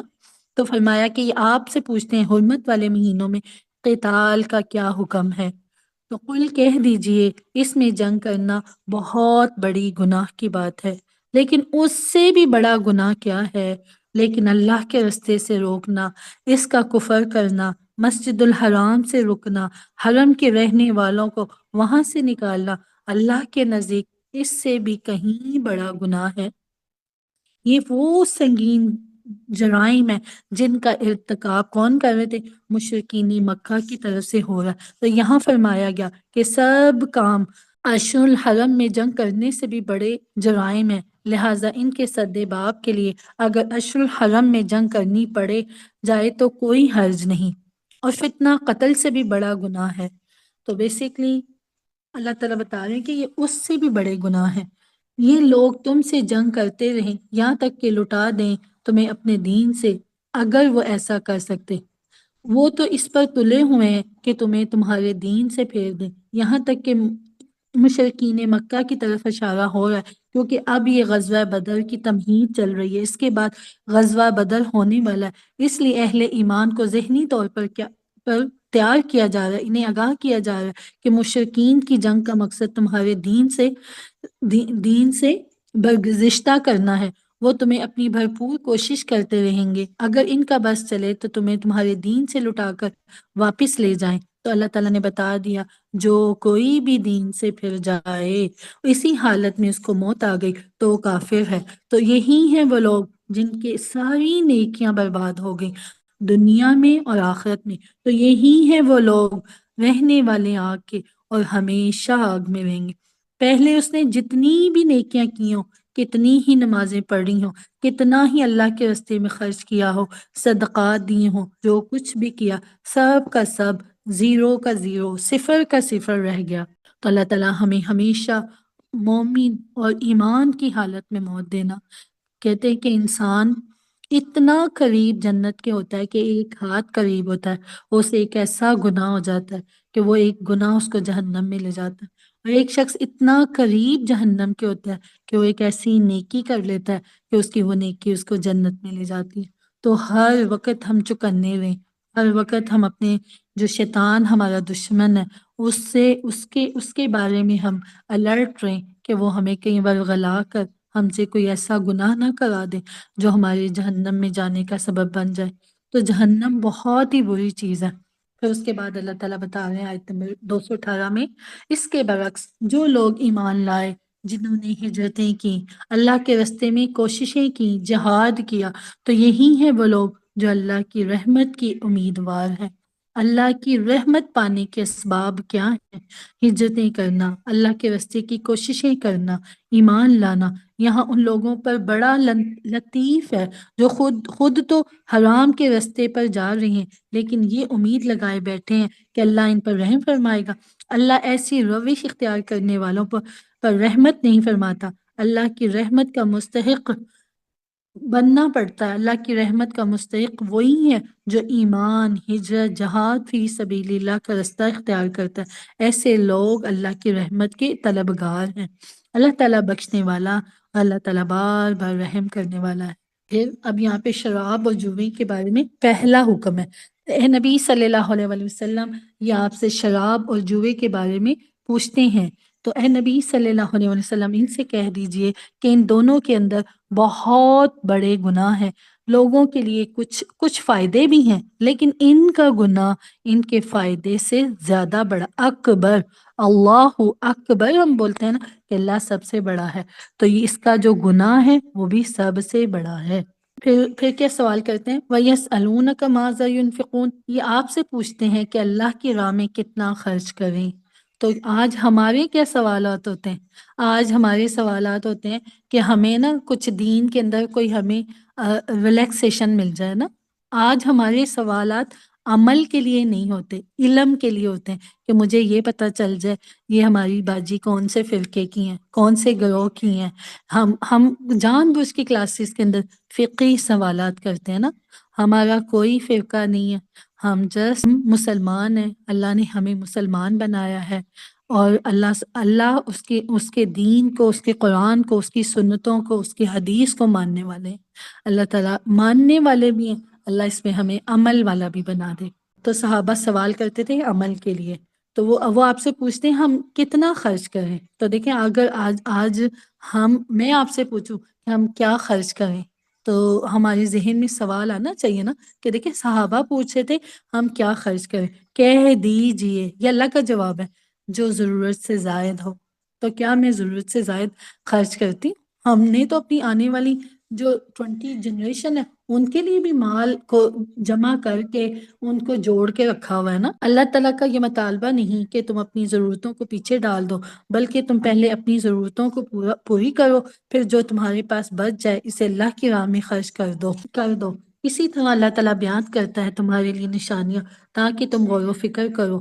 آیت نمبر 220 اللہ سبحانہ تعالیٰ ہمیں دعوت دے رہے ہیں غور و فکر کی کہ کس طرح فی دنیا والآخرہ، دنیا اور آخرت کے معاملات میں تمہارا یہ غور و فکر دنیا کے بارے میں بھی ہونا چاہیے اور آخرت کے بارے میں بھی۔ دنیا میں بھی اسلام میں رہبانیت نہیں، اسلام کی تعلیم یہ نہیں کہ نہ کھاؤ نہ پیو، چلے کشی کرو، جنگلوں میں نکل جاؤ۔ اسلام تو ہمیں متودر زندگی کی تعلیم دیتا ہے، گھر گھرستی، شادی بیاہ کی ترغیب دیتا ہے، بیوی بچوں کے حقوق بتاتا ہے، ان کی ادائیگی کا حکم دیتا ہے۔ اس کے ساتھ ساتھ تمہیں آخرت کی بھی فکر ہونی چاہیے۔ دنیا اور آخرت کے معاملات میں ایک نسبت اور تناسب ہونا چاہیے، ریشو پرپورشن قائم رہنا چاہیے۔ دنیا کی کتنی قدر و قیمت ہے، اس کے مقابلے میں آخرت کی کتنی قدر و قیمت ہے، اس کا صحیح طور پر اندازہ کرنا چاہیے۔ اگر یہ اندازہ غلط ہو گیا، اگر کوئی غلط تناسب قائم کر لیا تو ہر چیز غلط ہو جائے گی۔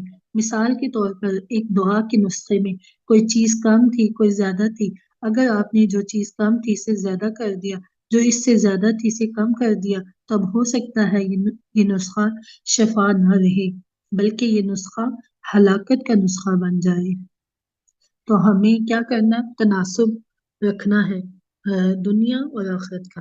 اور یہ آپ صلی اللہ علیہ وسلم سے پوچھ رہے ہیں یتیموں کے بارے میں، کل کہہ دیجئے اس میں اصلاح ہے اور وہ بہتر ہے تمہارے لیے، ان کی مصلحت کو پیش نظر رکھنا بہتر ہے، نیکی ہے، بھلائی ہے۔ اصل میں لوگوں کے سامنے بنی اسرائیل کی یہ آیت وَلَا تَقْرَبُوا مَالَ الْيَتِيمِ إِلَّا بِالَّتِي هِيَ أَحْسَنُ، مال یتیم کے قریب تک نہ پٹکو مگر ایسے طریقے پر جو یتیم کے حق میں بہتر ہو۔ وہ مال یتیم کے بارے میں انتہائی احتیاط کر رہے تھے۔ انہوں نے یتاما کی ہڈیاں بھی علیحدہ کر دی تھی، مبادہ ان کے حصے کی کوئی بوٹی ہمارے پیٹ میں چلی جائے۔ لیکن اسی طرح یتاما کی دیکھ بھال کرنے والے لوگ تکلیف اور حرج میں مبتلا ہو گئے تھے۔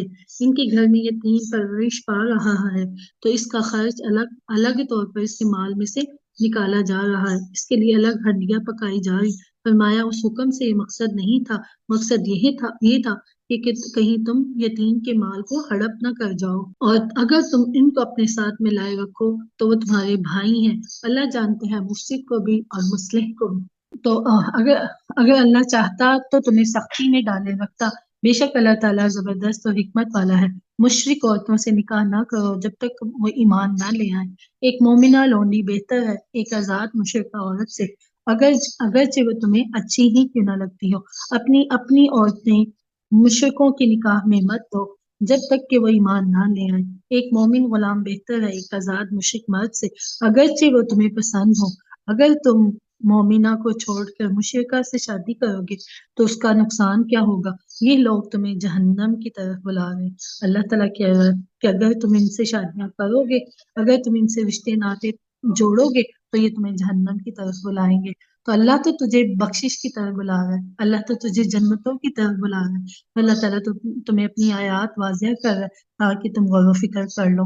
پھر وہ سوال کرتے ہیں حیض کے بارے میں، تو کہہ دیجئے وہ تکلیف ہے، تو حیض کی حالت میں عورتوں سے علیحدہ رہو، ان کے قریب مت جاؤ جب تک کہ وہ پاک نہ ہو جائے، پھر جب وہ خوب پاک ہو جائے تب ان کی طرف جاؤ جہاں سے اللہ نے تمہیں حکم دیا۔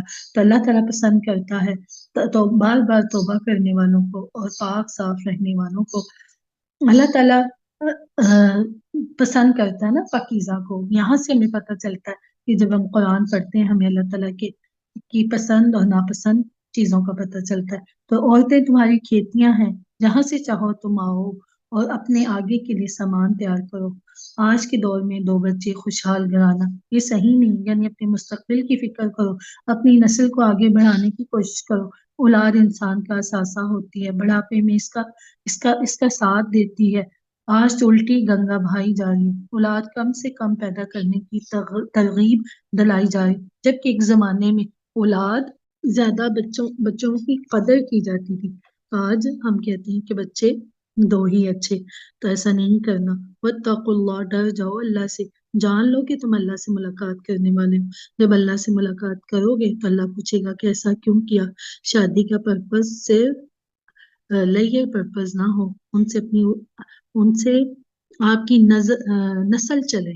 تو دیکھیے قرآن حکیم میں شریعت کے ہر حکم کے ساتھ تقوی کا ذکر آ رہا ہے، اس لیے کہ کسی قانون کی لاکھ پیروی کی جا رہی ہے مگر تقوی نہ ہو تو وہ قانون مذاق بن جائے گا، کھیل تماشا بن جائے گا۔ اور اپنی قسموں کو مشقۂ تخت نہ بنا لو کہ بلائی نہ کرو گے، پرہیزگاری نہ کرو گے، لوگوں کے درمیان صلح نہ کرو گے۔ ایسی قسمیں مت کھاؤ کہ جس میں جو نیکی اور تقوی اور مقصد اصلاح کے خلاف ہو۔ کسی وقت غصے میں آ کر انسان قسم کھا بیٹھتا ہے کہ میں فلاں شخص سے کبھی بھی اچھا سلوک نہیں کروں گا، بلائی نہیں کروں گا، اس سے اللہ تعالیٰ نے روکا۔ اللہ تعالیٰ خوب سننے والا اور خوب جاننے والا ہے۔ لا يؤاخذكم الله باللغو في أيمانكم ولكن يؤاخذكم بما كسبت قلوبكم والله غفور حليم۔ اللہ تعالیٰ مواخذہ نہیں کرے گا تم سے تمہاری بے معنی قسموں پر، مگر جو تم عزم اور ارادے کے بغیر کھا بیٹھو۔ عربوں کا انداز گفتگو اس طرح ہے کہ واللہ باللہ کے بغیر ان کا جملہ شروع ہی نہیں ہوتا۔ اس سے در حقیقت ان کی نیت قسم کھانے کی نہیں ہوتی، بلکہ یہ ان کا گفتگو کا ایک اسلوب تھا۔ لیکن ان قسموں پر تم سے اللہ تعالیٰ ضرور پوچھے گا جو تم نے دل کے ارادے سے کھائیں۔ ایسی قسموں کو توڑو گے تو کفارہ دینا ہوگا، اور اللہ تعالیٰ بخشنے والا اور بردبار ہے۔ جو لوگ اپنی بیویوں سے تعلق نہ رکھنے کی قسم کہاں بیٹھتے ہوں ان کی مدت 4 مہینے ہے۔ پہلے 1 سال ہوتی تھی، پھر اس کے بعد اللہ کے نبی کے وقت میں نے اس کو کم کر دی۔ بس اگر وہ رجوع کر لیں تو اللہ تعالیٰ معاف کرنے والا ہے اور اللہ تعالیٰ مہربان ہے۔ اگر وہ طلاق کا ارادہ کر چکے ہوں تو اللہ تعالیٰ سننے والا اور جاننے والا ہے۔ جن عورتوں کو طلاق دے دی جائے ان پر لازم ہے کہ وہ اپنے آپ کو 3 حیض روک کے رکھیں، ان کے لیے یہ جائز نہیں کہ اللہ نے ان کے ارحام میں جو کچھ پیدا کیا وہ اسے چھپائیں۔ اب جیسے کوئی عورتیں پریگننٹ ہو گئی ہیں، چھپانا نہیں چاہیے۔ اگر وہ فی الواقعہ اللہ اور یوم آخر پر ایمان رکھتی ہیں، ان کے شوہر اس کے زیادہ حقدار ہیں کہ انہیں لوٹا لے۔ اس عدت کے دوران میں اگر وہ واقعتاً اصلاح کرنا چاہتے ہیں، عورتوں کے لیے اسی طرح حقوق ہیں جس طرح ان پر ذمہ داریاں ہیں۔ دستور کے مطابق مردوں کے لیے ان پر ایک درجہ فوقیت کا ہے۔ یہ آیت عورتوں کو بہت بری لگتی ہے، حالانکہ اللہ تعالیٰ نے ایک درجہ کس وجہ سے زیادہ دیا ہے کیونکہ وہ فزیک کے اعتبار سے بھی مضبوط ہے، ویسے بھی خرچ کے بھی اعتبار سے اللہ تعالیٰ زبردست اور حکمت والا ہے۔ تو الطلاق مرتان، طلاق 2 مرتبہ، پھر یا تو معروف طریقے سے روک لینا ہے یا خوبصورتی کے ساتھ رخصت کر دینا۔ ہمارا دین دیکھیں، چھوڑنے کو بھی خوبصورتی کے ساتھ چھوڑیں، یہ نہیں کہ بہتان تراشی لگا کے اس کے اوپر الزام کے کیچڑ لگا کر پھر چھوڑیں، اس کے دامن کے اوپر داغ لگا کر۔ تو تمہارے لیے یہ جائز نہیں کہ جو کچھ تم نے انہیں دے رکھا اس میں سے کچھ لے لو۔ کہتے کہ خزانہ بھی دیا نا، اس میں سے ایک قطرہ بھی نہ لو، تو سوائے اس کے کہ دونوں کو اندیشہ ہو کہ وہ حدود اللہ کو قائم نہیں رکھ سکیں گے۔ بس اگر تمہیں یہ اندیشہ ہو کہ وہ دونوں حدود الہی پر قائم نہیں رہ سکتے تو ان دونوں پر اس معاملے میں کوئی گناہ نہیں ہے۔ جو عورت فدیہ میں دے تو یہ اللہ کی حدیں ہیں، اس سے تجاوز مت کرو۔ جو کوئی اللہ کی حدوں کو تجاوز کرتے ہیں وہی ظالم ہے۔ پھر اگر وہ تیسری مرتبہ اسے طلاق دے دے تو وہ عورت اس کے بعد اس کے لیے جائز نہیں جب تک کہ وہ عورت کسی اور سے نکاح نہ کر لے۔ بس اگر وہ اس کو طلاق دے دے تو یہاں پہ حلالہ کا بتایا گیا نا، تو حلالہ جو جان بوجھ کے کرایا جاتا ہے اس کے بارے میں اللہ کے نبی نے بتایا وہ کرائے کا سانڈ ہے، تو ایسا منع کیا گیا، اس پہ لعنت فرمائی گئی ہے۔ آٹومیٹکلی اگر کہیں اس کی کہیں اور شادی ہو گئی یا وہاں پہ اس کا نہیں شوہر فوت ہو گیا یا وہاں پہ اس کی نہیں بنی، پھر وہ پہلے شوہر کی طرف رجوع کر سکتی ہے۔ تو اب کوئی گناہ نہیں ان دونوں پر کہ وہ رجوع کر لیں، اگر ان کو یہ یقین ہو کہ وہ اللہ کی حدوں کی پاسداری کر سکیں، اور یہ اللہ کی مقرر کردہ حدیں ہیں جن کو وہ واضح کرا ان لوگوں کے لیے جو علم حاصل کرنا چاہتے ہیں۔ جب تم لوگ اپنی بیویوں کو طلاق دو تو پھر وہ اپنی عدت پوری کر لیں، تو پھر ان کو معروف طریقے سے انہیں روک لو یا اچھے انداز سے انہیں رخصت کر دو۔ تم انہیں مت روکو نقصان پہنچانے کے ارادے سے کہ تم حدود سے تجاوز کرو۔ جو کوئی بھی یہ کام کرے گا وہ اپنی ہی جان پر ظلم کرے گا۔ اللہ کی آیات کو مذاق نہ بناؤ، یاد کرو اللہ کے جو انعامات تم پر ہوئے، جو اس نے نازل فرمائی تم پر اپنی کتاب اور حکمت نصیحت کر رہا اللہ تعالیٰ اس کے ذریعے تمہیں، اور ڈر جاؤ اللہ سے، جان لو بے شک اللہ تعالیٰ ہر چیز کو خوب جاننے والا ہے۔ اللہ کی آیات کا مذاق نہیں بنانا، اللہ تعالیٰ کی آیات کا کھیل اور تماشا نہیں بنانا، تو اللہ تعالیٰ ہر چیز کو جاننے والا ہے۔ جب بھی تم طلاق دو اپنی عورتوں کو، پھر وہ اپنی عدت پوری کر لیں تو مت آڑے آؤ اس میں کہ وہ عورتیں پھر نکاح کر لیں اپنے پہلے شوہر سے، جبکہ وہ آپس میں رضامند ہو بھلے طریقے سے۔ یہ وہ چیز ہے جس کی نصیحت کی جا رہی ہے تم میں سے اس کو جو واقعتاً ایمان رکھتا ہو اللہ پر اور یوم آخرت پر۔ یہی طریقہ تمہارے لیے زیادہ پاک اور عمدہ ہے۔ اللہ جانتا ہے تم نہیں جانتے۔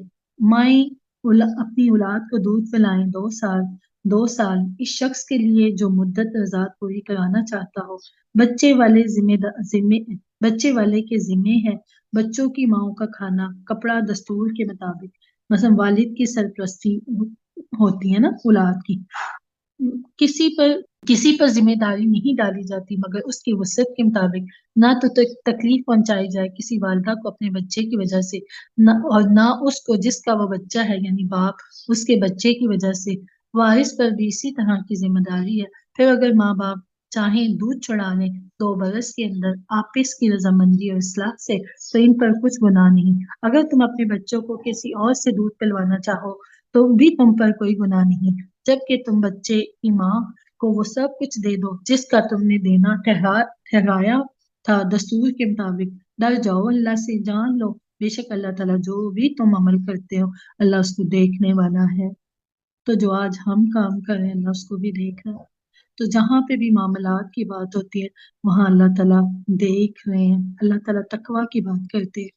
تو جو تم میں سے وفات پا جائیں، بیویاں چھوڑ جائیں تو وہ ہوتے روکے رکھیں اپنے آپ کو 4 ماہ 10 دن، بس جب وہ اپنی مدت تک پہنچ جائیں، یہ عدت گزارنے، یہ بیوہ کی عدت ہے، تو تم پر کوئی گناہ نہیں اس معاملے میں جو کچھ وہ اپنے بارے میں دستور کے مطابق کرے، جو کچھ تم کر رہے ہو اللہ اس سے باخبر ہے، تم پر کچھ گناہ نہیں اس میں یہ کہ کنایا اشارہ میں ظاہر کر دو ان عورتوں سے پیغام نکاح یا پوشیدہ رکھ اپنے دلوں کو، اللہ کو معلوم ہے تم ان عورتوں کا ذکر کرو گے لیکن ان سے نکاح کا وعدہ نہ کر رکھو، چھپ کر سوائے اس کے کہ کوئی بات کہہ دو، معروف طریقے سے مت باندھو گرہ نکاح کی جب تک کہ قانون شریعت اپنی مدت کو نہ پہنچ جائے، جان رکھو کہ اللہ خوب جانتا ہے جو کچھ تمہارے دلوں میں ہے، بس اس سے ڈرتے رہو، جان لو بے شک اللہ تعالیٰ غفور بھی ہے حلیم بھی ہے، تم پر کوئی گناہ نہیں ہے اگر تم ایسی بیویوں کو طلاق دے دو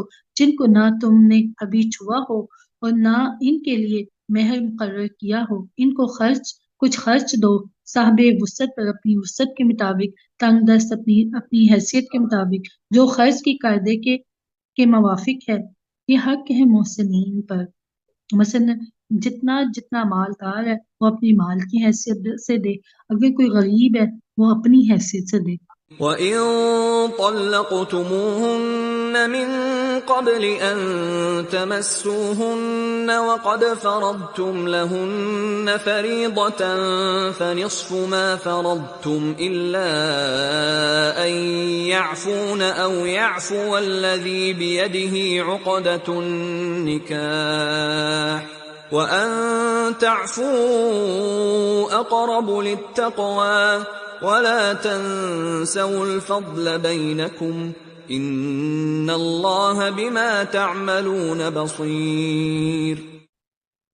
اگر تم عورتوں کو طلاق دو ان کو ہاتھ لگانے سے پہلے تو تم ٹھہرا چکے تھے ان کے لیے متعین مہر، مثلا اب یہ کیا ہے، مثلا دو قسمیں نا، ایک تو آپ نے نکاح کیا تو حق مہر ٹھہرا لیا، تو اس میں کیا ہوگا ابھی رخصتی نہیں ہوئی تو اس صورت میں آدھا حق مہر دینا ہوگا، تو اللہ یہ کہ وہ معاف کر دے یا وہ شخص درگزر سے کام لے جس کے ہاتھ میں نکاح کی گرہ ہے، یہ کہ تم مرد درگزر کرو تو یہ تقوی سے قریب تر ہے۔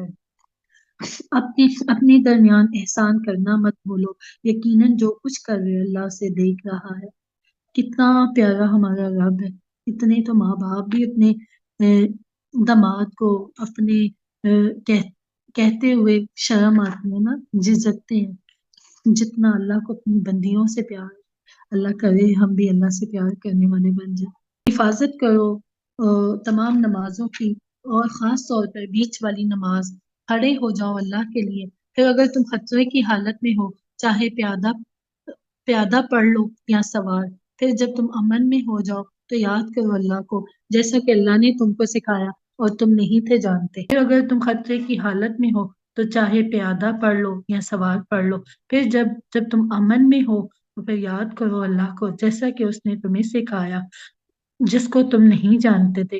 امت کو نماز کا طریقہ محمد رسول اللہ صلی اللہ علیہ وسلم نے سکھایا، حکم دیا سلو کما رأیتمونی اسلی، نماز پڑھو جیسے کہ تم مجھے نماز پڑھتے ہوئے دیکھتے ہو۔ نماز کا طریقہ اللہ تعالیٰ کا سکھایا ہوا ہے، روایات سے ثابت ہے، حضرت جبرائیل علیہ السلام نے آ کر محمد رسول اللہ صلی اللہ علیہ وسلم کو خود نماز پڑھائی، اور جو لوگ تم